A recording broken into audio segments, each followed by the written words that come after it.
I've not seen her picture before. I'll be sitting here waiting for the... I'm leaving, Daniel. I came here to be with you, but I want answers. I'm thinking this is upsetting. He is lying to me, and he's trying to make me look insane. I'm getting sick to my stomach. It's making me question more about this woman. What is he hiding about it that he has to lie about it? To be honest with you, I am being caught. I didn't want to hurt her, but I was trying to date an American woman. He lied, the room shifted, and trust didn't crack slowly, it dropped straight through the floor. Because when someone looks you in the eye and denies something you already feel in your gut, the problem stops being the other woman and turns into a question about who holds power in this relationship. Lisa isn't shaken because of a name or a message, she's shaken because the balance tipped, because control slipped, because love without leverage suddenly feels unsafe. And once that happens, even one lie feels big enough to break everything. That's the core panic sitting on her chest right now. And if love was solid, why would one exposed lie make it all feel fake? Why does her confidence evaporate the second she realizes she isn't steering this story anymore? Welcome back, I'm Olavia. This is TLC Drama File Us, and if you follow this show for the mess but stay for the psychology, you already know why these moments hit harder than the screaming matches. So stay here, subscribe if you haven't, and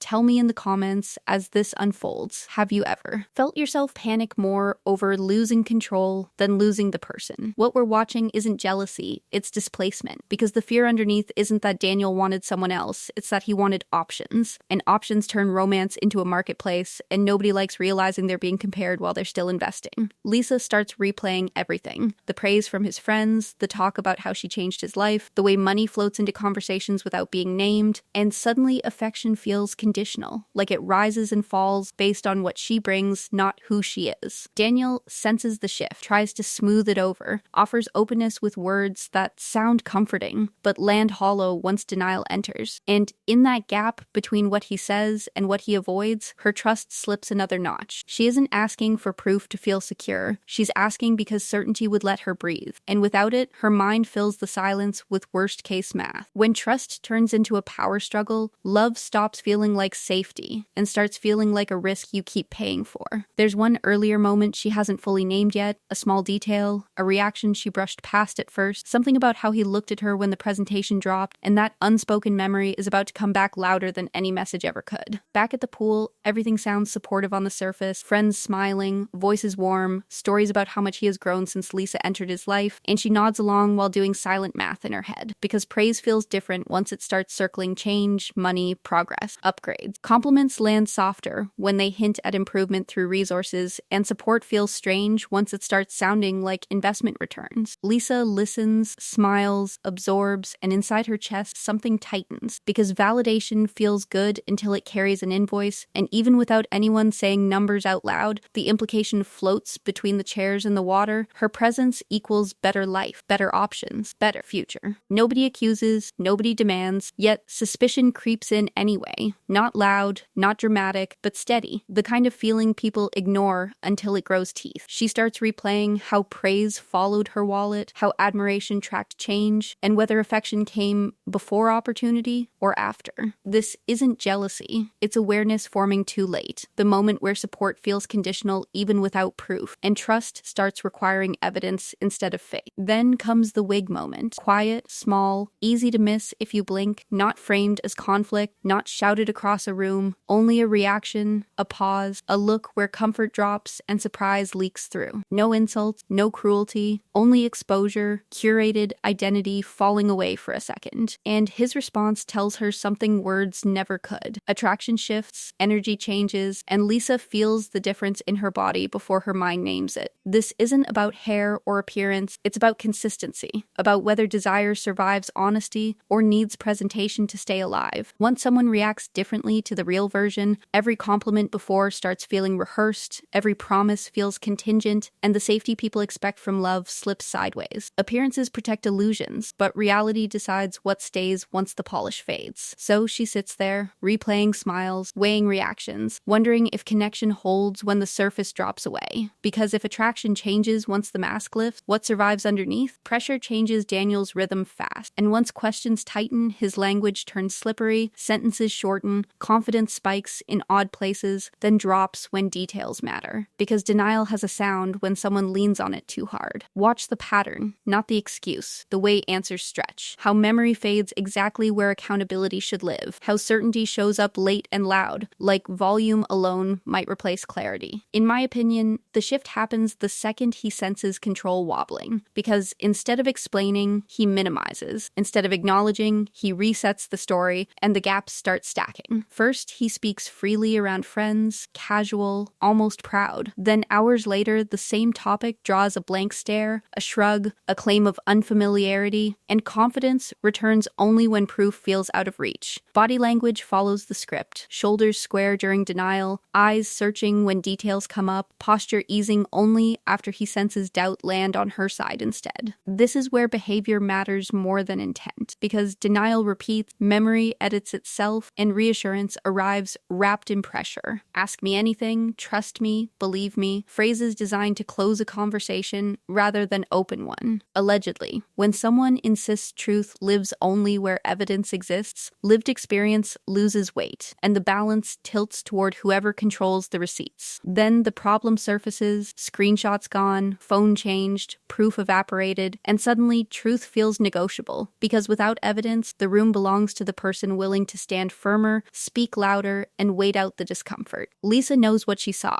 yet without records, doubt creeps in, not because she believes him, but because uncertainty grows teeth when facts lack backup. When truth loses evidence, power slides toward whoever refuses to remember. The moment proof disappears, the conversation shifts from what happened to what survives. And with that shift, control quietly changes hands. When the noise drops, Lisa slows down, and the sharp edges soften into something heavier. Because contradiction feels safer than collapse when someone feels cornered. She draws a line inside her own head, past on one side, present on the other, and suddenly her secrets sit behind glass, while his sit out in the open, judged, weighed, and punished. This split does not come from logic. It comes from survival. Because when fear spikes, people rearrange rules to stay upright. Her fear has layers. Fear of being used after investing so much, fear of looking foolish in front of friends, cameras, and herself, fear of starting again from zero after building a future in her mind. Those fears push her toward moral math, the kind where old truths feel settled and current lies feel urgent, where her silence feels harmless and his denial feels dangerous. Empathy matters here, because fear warps judgment without turning someone into a villain. She wants clarity, yet clarity threatens everything she built, so her mind searches for balance, a version of events where she stays smart, forgiving, and in control at the same time. People do this when options narrow, when admitting full reality forces action they are not ready to take. It does not excuse the choice, yet it explains the hesitation, the way accountability feels heavier than doubt. Then the response arrives from the other woman. Not loud, not dramatic, only confirmation enough to settle the question Lisa tried to keep floating. No screenshots appear, no theatrics unfold, only a quiet signal that Daniel's story does not stand alone, and the weight of that knowledge lands without spectacle. Fear changes logic first, then choices, and by the time clarity arrives, comfort already picked a side. Lisa sits with the implication, knowing the truth now exists outside her control, and the next move belongs to her, whether she wants it or not. The anger turns inward fast, and once it does, the room feels smaller, because rage aimed outward feels powerful, while rage aimed inward feels expensive. Lisa replays the mistake on a loop, deleting proof, trusting timing, choosing ease over backup, and every replay adds weight to the same thought, I should have known better. Self-blame settles in quietly, not as drama, but as a dull pressure, the kind people carry while telling everyone they are fine. Sunk cost starts whispering louder, money sent, plans made, reputation invested, time already gone, and walking away now feels like admitting loss on every front at once. Logic stands nearby, waving its arms, yet emotion holds the steering wheel. Because leaving does not only end the relationship, it ends the story she told herself about being chosen, about sacrifice paying off, about judgment finally proving wrong. This is where the mirror shows up for you watching, because smart people stay all the time, not due to ignorance, but due to attachment mixed with effort, because effort feels like evidence, and quitting feels like erasing work. You start asking softer questions, not is this true, but can I live with this version? And comfort answers faster than truth ever does. Lisa's frustration shifts again, turning into explanation, then into narrative narrative repair, because reality feels unbearable unless reshaped. She starts reframing, telling herself he picked her out of many, that choice counts, that being selected gives meaning to the mess, and once that thought lands, doubt quiets down enough to sleep. Self-deception feels like relief until it becomes the reason nothing changes. By the time she settles on the idea that being chosen makes everything acceptable, the spiral slows, and the cost of staying feels lower than the cost of starting over. The shift hits fast, almost surgical, because denial drops the second resistance stiffens, and suddenly Daniel stops pretending nothing happened and starts editing the story instead. Watch the timing, not the words, because the apology arrives only after denial fails, and admission follows proof like a shadow, never leading, always trailing. First, there was no memory, then confusion, then a soft claim of distance, and now there's recognition paired with reassurance, spoken gently, placed carefully, offered only once retreat feels risky. This is not honesty arriving late, this is strategy adjusting in real time, because accountability stays absent while explanation grows louder. He does not take responsibility for lying, he reframes the lie into misunderstanding, blames the picture, the timing, the mix-up, and places comfort front and center, touching, soothing, promising stability without addressing the break beneath it. The apology costs nothing, because nothing changes with it, and comfort replaces clarity right on schedule. Focus on when the story evolved, because the pivot happens only after outside pressure closes in, not from internal reflection. He does not volunteer truth, he yields pieces only after they surface elsewhere, and that pattern matters more than any single sentence. Confidence returns once the revised version feels safe, voice steadies, posture relaxes, and the performance shifts into reassurance mode, as if calm alone might rewrite the past. Then production steps in, asks the question without emotion, and the mask slips again, because faced with direct framing, he admits being caught, not being wrong, caught. The wording says everything, because the fear lives in exposure, not in consequence, and the relief follows confession only because denial no longer works. Confessions offered after escape closes feel less like truth and more like damage control. Once he admits timing forced his hand, the room quiets and the pattern becomes impossible to ignore, even if someone chooses not to name it yet. Forgiveness enters the room early, long before repair, and it sounds gentle until you listen closer, because forgiveness here works less like healing and more like bargaining, an advance offered now in hopes of credit later. People forgive fast when they fear a future moment where they will need the same mercy, and timing matters, because early forgiveness lowers tension without forcing answers, and that relief feels addictive when emotions run hot. Lisa does not say her motive out loud, and she does not need to,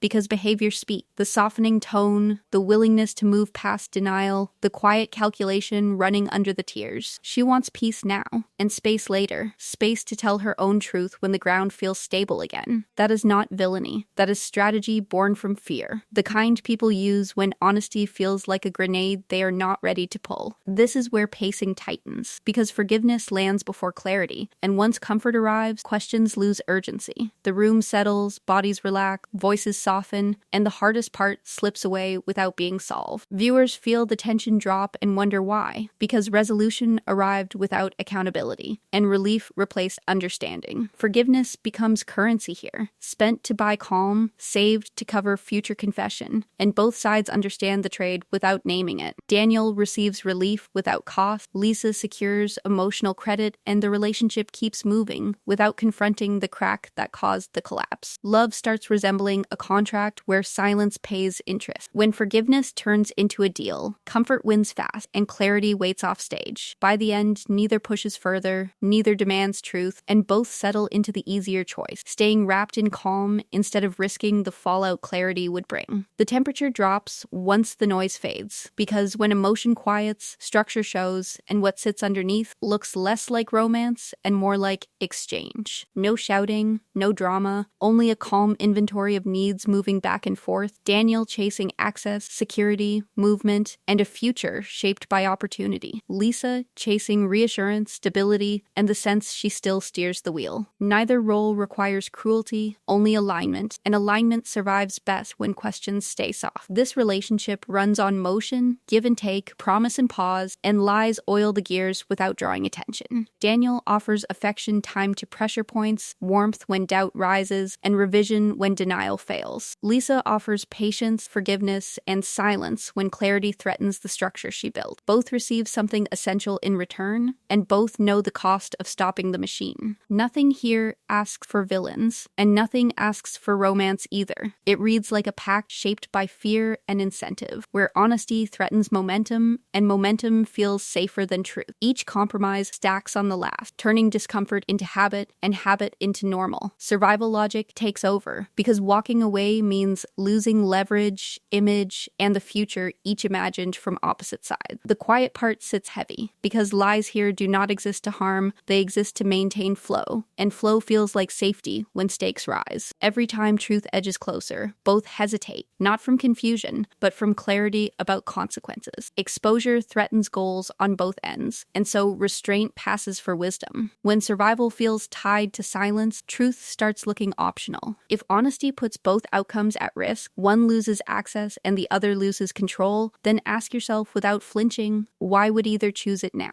This is the point where the screen stops being the screen and turns into a mirror. Because this story hurts more than cheating plots ever do.